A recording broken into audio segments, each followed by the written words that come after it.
શ્રી ગુરુદેવ દત્ત. જ્યાં જતા અત્યારે ડોલર અને બિટકોઇનની ચર્ચાઓ છે.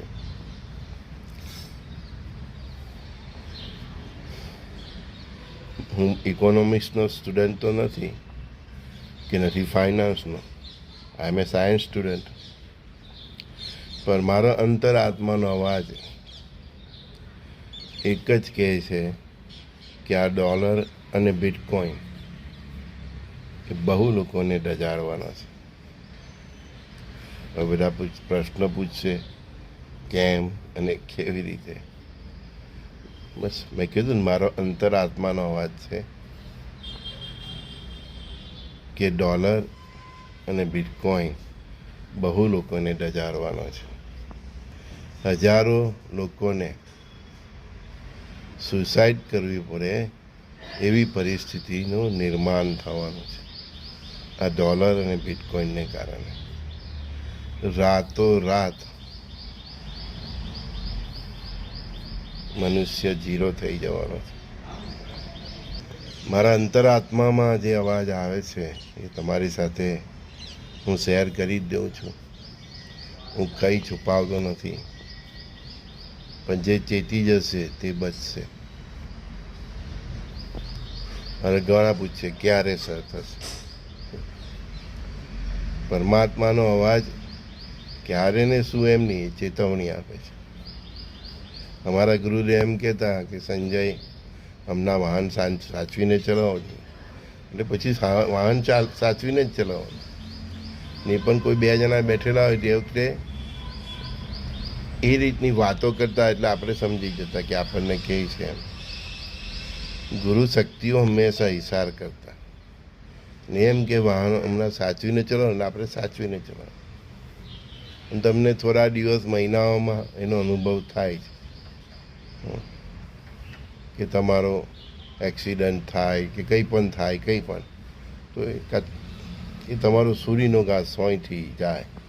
તમે એની વાત ધ્યાન પર રાખેલી. ગુરુ મહારાજ એમ નહીં કહે કે ગુરુવારે આટલા વાગે આમ થશે. એવું કોઈ પણ ગુરુ શક્તિ હોય, જે કોઈ પણ ચેતના સાથે જોડાયેલી વ્યક્તિ હોય, પરાશક્તિ હોય, જે આધ્યાત્મિક સાથે જોડાયેલી હોય, જેની ઓરાઓ બહુ ફેલાયેલી હોય, એ તમને ઈશારા કરે. તો આજે પ્રાતઃકાળનો ઈશારો એ છે કે આ ડોલર અને બિટકોઇન બહુ લોકોને ડજારવાના છે. બિટકોઇન એટલું બધું ઊંચું જશે અને પછી ગાયબ થઈ જવાનું છે. એટલે આ ડોલર અને બિટકોઇન બહુ લોકોને ડજારવાનું છે. હવે આપણા દેશના હોય કે વિદેશના હોય, બધા જ દાજવાના છે. વિશ્વનું પાપ વિશ્વને જ નડે છે. અતિની કોઈ ગતિ હોતી નથી. સોના ચાંદી, જમીનમાં રોકેલા પૈસા ઠંડક આપશે. નફા નુકસાનને નહીં જોતા. ઘણા મિત્રો પૂછે છે સોનું 1 લાખ થઈ ગયું, રોકાય. આ બધું ભાઈ શેર બજાર, સત્તા બજાર અને વિશ્વના રાજકારણનો ખેલ છે. તમારી ક્ષમતા પ્રમાણે ચાલો. 1 લાખ થઈ ગયું, 2 લાખ થઈ ગયું, સોનું પાછું 50,000 પર થઈ જાય તો ત્યાં તમે શું કરશો? વિશ્વ પરિવર્તનના માર્ગે છે. યુગ નિર્માણ થઈ રહેલું છે. ત્યારે દરેક વ્યક્તિ હોય કે વસ્તુ હોય, એની મૂળ એના બેઝિક તરફ પાછું વળશે. આપણે બધા આપણા સનાતન ધર્મના બેઝિક તરફ પાછળ વળશે. સોના હોય, ચાંદી હોય, મિલકત હોય, એના ભાવ જે આસમાને જશે તે ફરી એની જે ખરી વેલ્યુ છે ત્યાં સુધી પહોંચશે. સમજાઈ ગયા? તો આ જે ચઢ ને ઉતાર છે, એનો આઘાત તમારે સહન કરવાની ક્ષમતા હોય તો જ આ બધા ખેલ કરવા. આજે 1 લાખ છે, 2 લાખ થઈ ગયું, કાલે 75,000 થઈ, 50,000 પણ થઈ જાય. તો જે આ ઉતાર ચઢાવ છે એ સહન કરવાની ક્ષમતા હોય તો જ આમાં ચાલુ. કેમ કે યુગ પરિવર્તન એટલે શું કે દરેક વસ્તુ માનવતાની સભ્યતાથી લઈને સંસ્કારથી લઈને દરેક વસ્તુ એના રિયલ બેઝ પર પહોંચે, એની બેઝિક વેલ્યુ પર પહોંચે. કારણ કે મનુષ્યનું જીવન છે તેનું બેઝિક શું છે? સનાતન ધર્મ અને એના સંસ્કાર પ્રમાણે જીવવું. તો આપણે બધા હવે બેઝિક તરફ ધીરે ધીરે જવાના છે.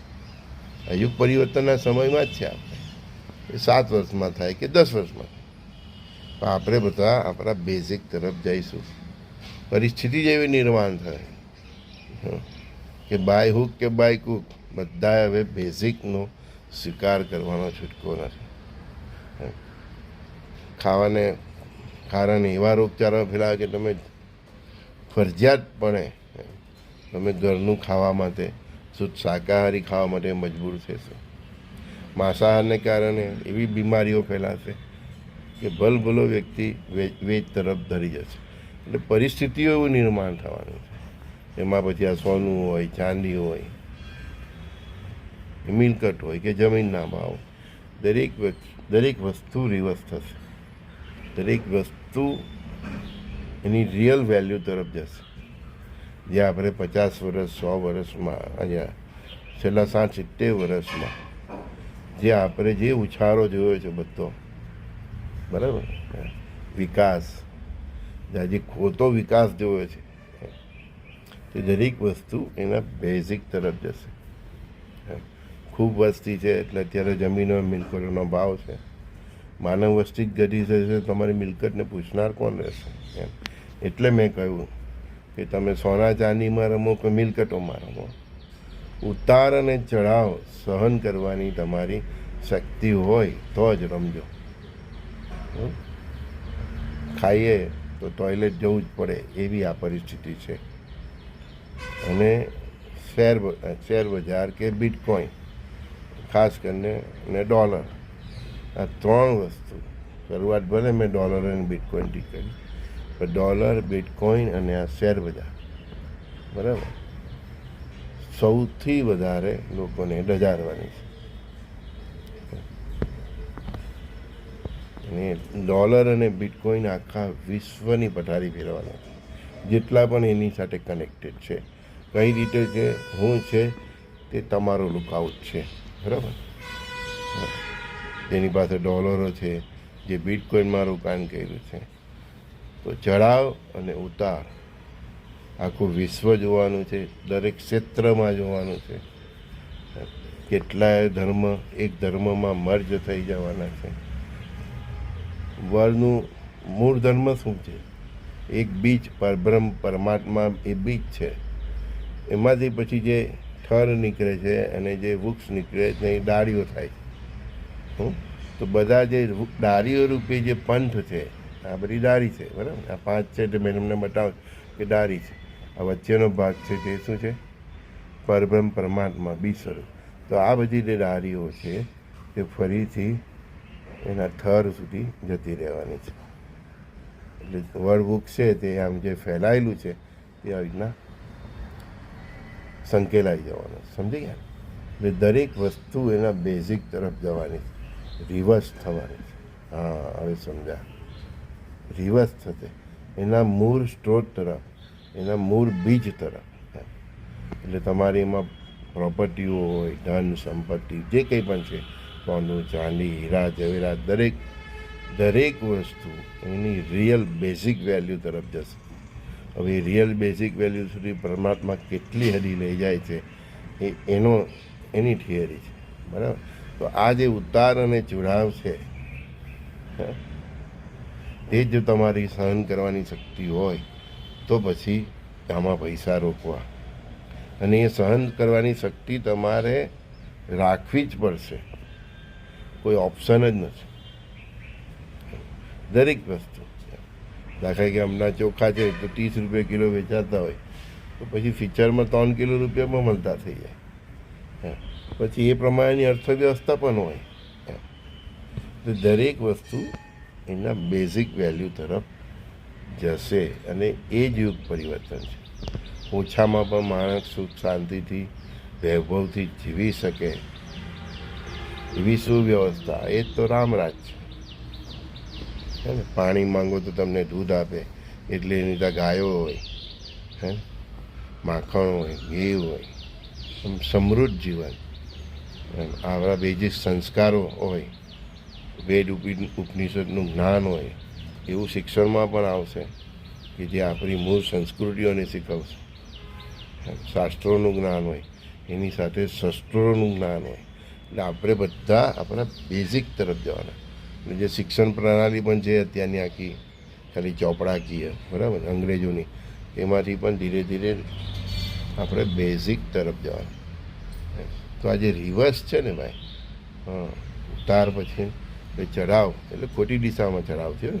એ ચઢાવ પછી ઉતારની સહન કરવાની ક્ષમતા દરેકે હવે રાખવી જ પડશે.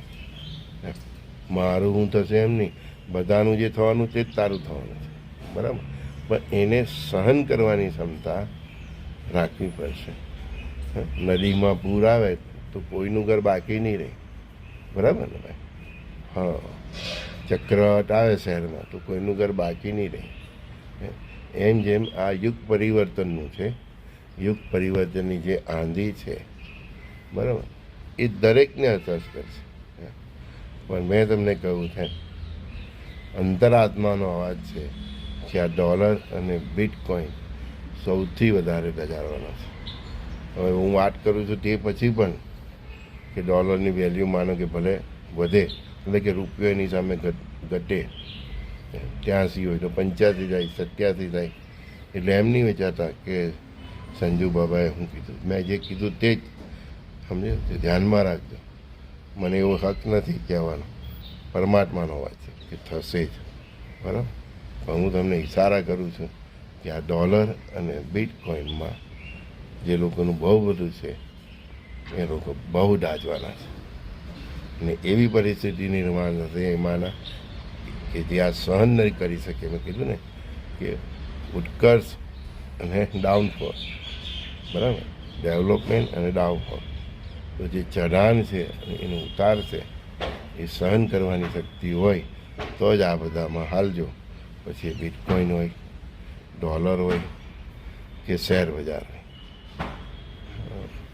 ખાધું ત્યારે કોઈને યાદ કર્યા, એટલે જ્યારે આપણો વિકાસ થઈને કમાઈએ છીએ આપણે, ત્યારે આપણે એમાં કોઈને સહભાગી કરતા નથી. અને દુઃખ આવે ત્યારે આપણે બૂમ પાડીએ છીએ. એ પ્રવૃત્તિ ખોટી છે, એ નીતિ ખોટી છે. એટલે હવે એના એક સક્ષમ, પોતાની અંદર એક સક્ષમતા લાવી દો, મજબૂતાઈ લાવી દો કે ભાઈ આ જેટલું ચડે છે એટલું ઉતરવાનું જ છે ને કન્ફર્મ છે. સૌથી વધારે મેં કહ્યું તેમ ડોલર અને બિટકોઇન મારા દાજ છે, એના પછી શેર બજાર. એટલે સોના ચાંદી જમીન હશે તો એ તો કંઈક તો તમારા હાથમાં રહે, ફિઝિકલી એ તો તમારા હાથમાં રહેશે ને. તમે જોઈ શકશો ને મારી પાસે 50 તોલા હોવાનું છે, 100 તોલા હોવાનું છે, એ તમારી નજર સમક્ષ તો રહેશે.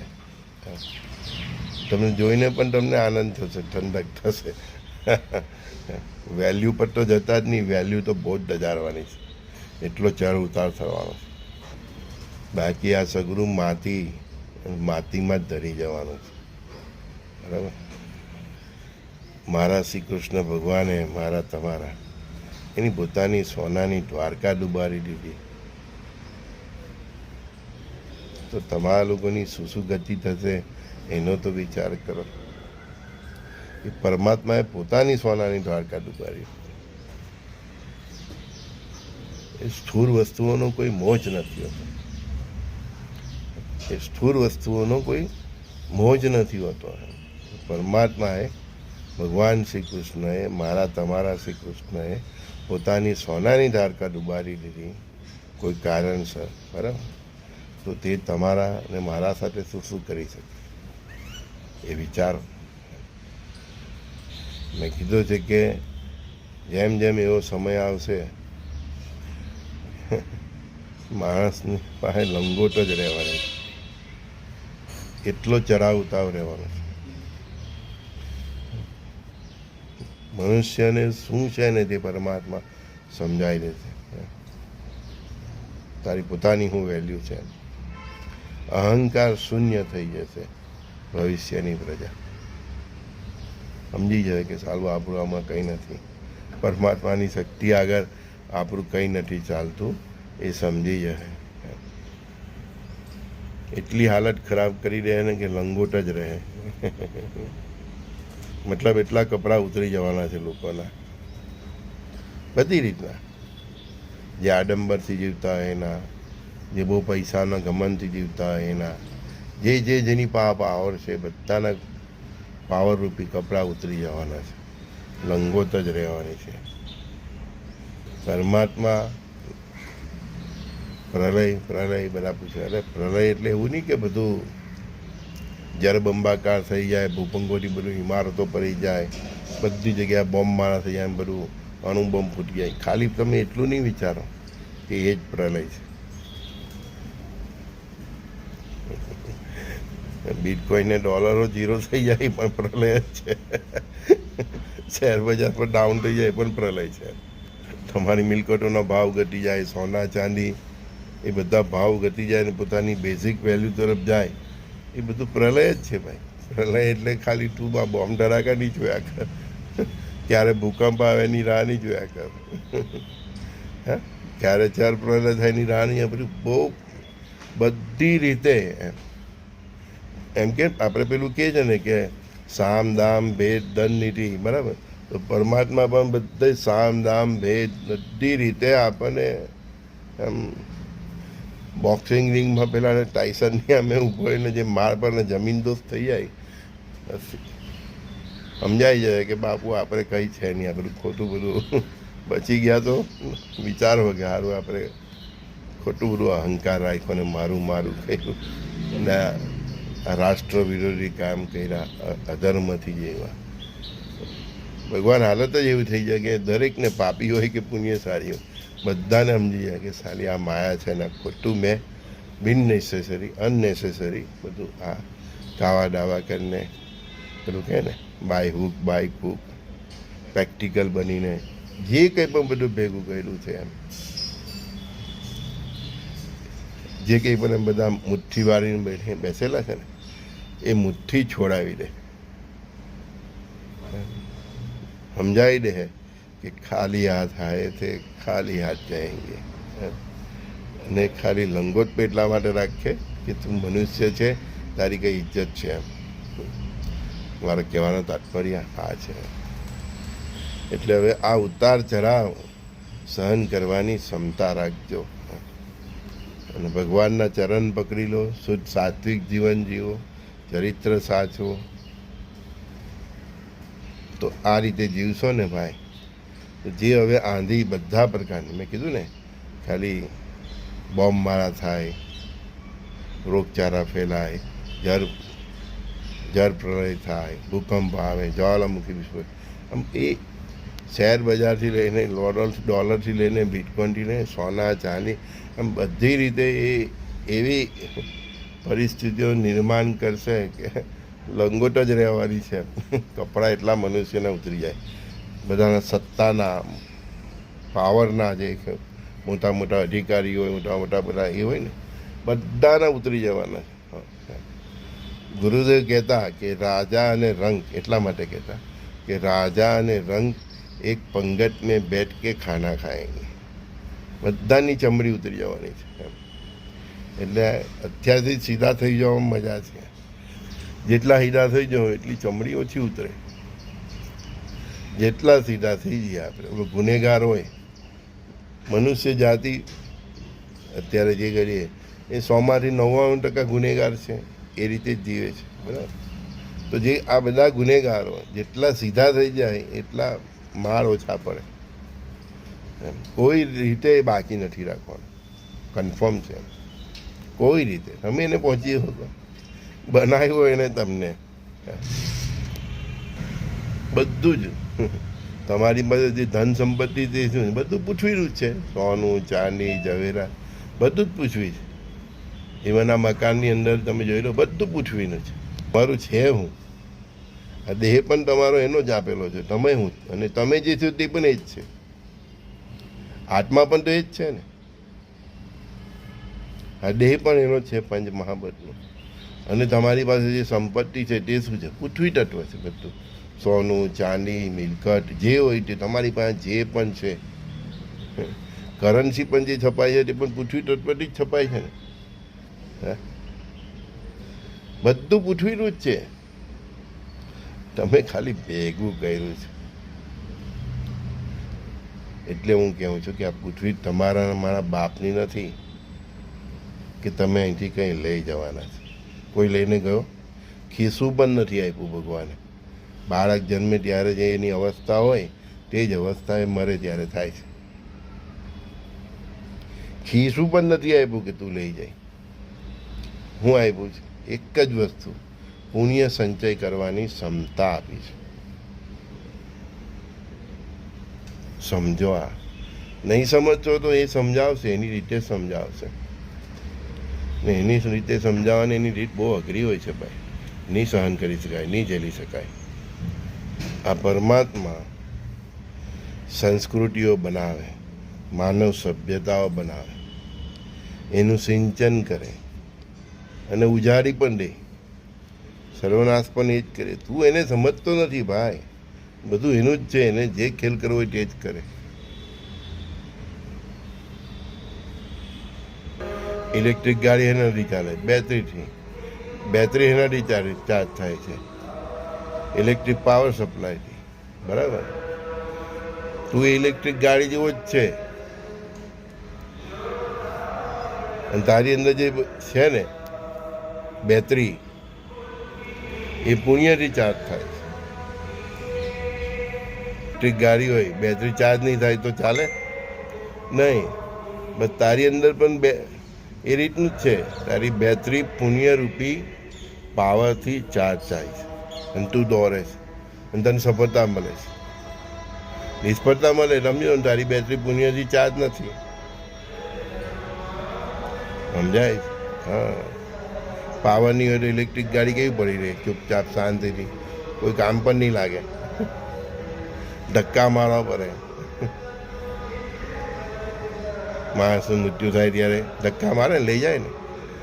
હે રામ હે રામ હે રામ કરતા લઈ જાય. ધક્કા મારવા પડે. ઇલેક્ટ્રિક ગાડીની બેટરીથી ચાર્જ થઈને ચાલે છે. એની બેટરી ચાર્જ હોય તો જ ચાલે.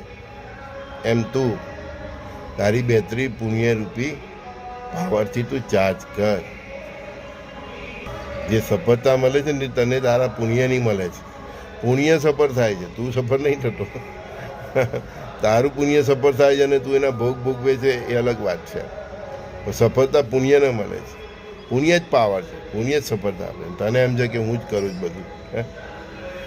તમારા બાળકો છે ને, એને મુહૂર્ત જોવાની ટેવ નહીં પાડો. બધા મુહૂર્ત લેવા આવે મારી પાસે. મુહૂર્ત જોવાની ટેવ નહીં પાડો. એને પુણ્ય કમાવાની ટેવ પાડો.